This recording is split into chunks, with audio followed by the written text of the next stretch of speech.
બગસરાના સમઢિયા ગામે બ્રહ્માણી માતાજીના મંદિરે એક પેડ માં કે નામ અંતર્ગત તાલુકા કક્ષાનો વન મહોત્સવ કાર્યક્રમ યોજાયો હતો. સમગ્ર વાત કરવામાં આવે તો અમરેલીના બગસરા તાલુકાના સમઢિયા ગામે બ્રહ્માણી માતાજીના મંદિર ખાતે એક પેડ માં કે નામ અંતર્ગત તાલુકા કક્ષાનો 75મો વન મહોત્સવનો પ્રાંત અધિકારી કેવી નંદા તેમજ આરએફઓ ડીએલ ચૌધરી તેમજની ઉપસ્થિતિમાં અવનવા વૃક્ષોનું વૃક્ષારોપણ સાથે ઉજવણી કરી વન વિભાગ સ્ટાફ અને આગેવાનો ઉપસ્થિત રહ્યા હતા. બગસરા પ્રાંત અધિકારી કેવી નંદાએ જણાવ્યું હતું કે સારું વાતાવરણ અને વધતા જતા પ્રદૂષણને અટકાવવા વધુમાં વધુ વૃક્ષારોપણ એ જ એક ઉદ્દેશ છે. સૌનું વૃક્ષનું જતન કરવાનો સંકલ્પ કરી તેઓ સંદેશો આપ્યો હતો. કાર્યક્રમના અંતે વન વિભાગ, આરએફઓ, ઓડીએલ ચોરી સહિત ગામના સરપંચ સહિત ગામના લોકો ઉપસ્થિત રહ્યા હતા. તાલુકા ભાજપ પ્રમુખ પ્રદીપભાઈ ભાખર, ધીરુભાઈ માયાણી, અશ્વિનભાઈ કૌરાટ, પરસોત્તમભાઈ બાબરિયા, દેવચંદભાઈ સાવલિયા સહિતના આગેવાનો ઉપસ્થિત રહ્યા હતા. જેકેસી ગુજરાતી સાથે રોમિલ મણવર, બગસરા.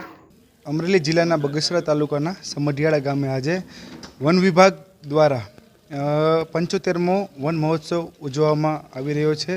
આ અંતર્ગત સમઢિયાળા ગામના બ્રહ્માણી માતાજીના મંદિરના પટાંગણમાં આ કાર્યક્રમ યોજવામાં આવ્યો.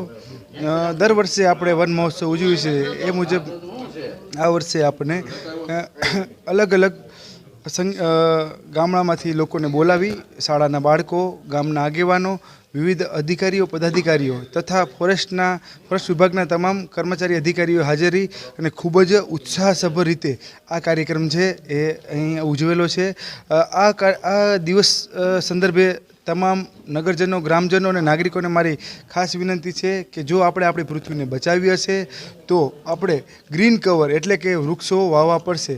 વૃક્ષ એ જ જીવન છે. એટલે ભવિષ્યમાં પણ આપણે આપણી પૃથ્વીને જે નેગેટિવ અસરો છે, જે પર્યાવરણની પ્રતિકૂળ અસરો છે એનાથી જો આપણે બચાવવી હોય તો આપણે દરેક વ્યક્તિએ વૃક્ષ વાવવા જોશે. માનનીય વડાપ્રધાનશ્રી દ્વારા પણ એક અભિયાન હાલ ચાલી રહ્યું છે કે એક પેડ માં કે નામ. તો આ મુજબ આપણે દરેક એક વ્યક્તિ એક વૃક્ષ વાવશે તો 140 કરોડ જેટલા વૃક્ષો આપણે વાવી શકશું. તો આ કાર્યક્રમને આપણે ધ્યાનમાં રાખી દરેક નાગરિકને મારી નમ્ર અરજ છે કે આપણે વૃક્ષો વાવીએ અને પૃથ્વીને હરિયાળી બનાવીએ. આ ઉપરાંત આ કાર્યક્રમમાં અમને આમંત્રણ આપ્યું એ બદલ અમે આરએફઓ શ્રી ચૌધરી સાહેબનો પણ અમે ખાસ આભાર માનીએ છીએ.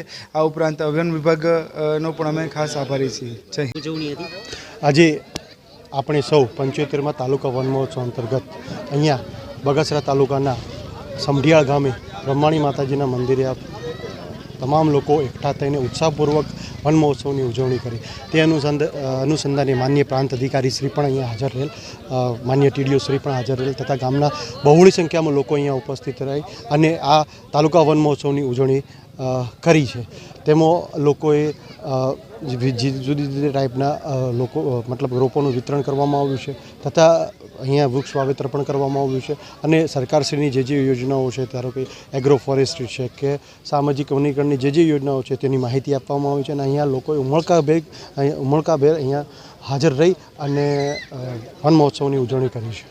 અને અમારી એક અપીલ છે વન વિભાગ તરફથી કે આપણા માનનીય વડાપ્રધાનશ્રીએ જે હાકલ કરી છે કે એક પેડ માં કે નામ અંતર્ગત એક રોપો તો પોતાના ઘરે વાવવો જ જોઈએ અને આપણા મુખ્યમંત્રી શ્રી ભૂપેન્દ્રભાઈ પટેલ સાહેબે પણ જે કટિબદ્ધતા દર્શાવી છે આ બાબતે, તે બાબતે અમે સૌ વન વિભાગ એક અપીલ કરીએ છીએ કે દરેક માણસ પોતાના ઘરે એક રોપો વાય અને આપણા પર્યાવરણનું જતન કરવું, જેથી આપણી ભાવિ પેઢીને પણ આનો જે આરોગ્યમય એમનું જીવન બની રહે એવી અમારી સૌની શુભકામનાઓ છે.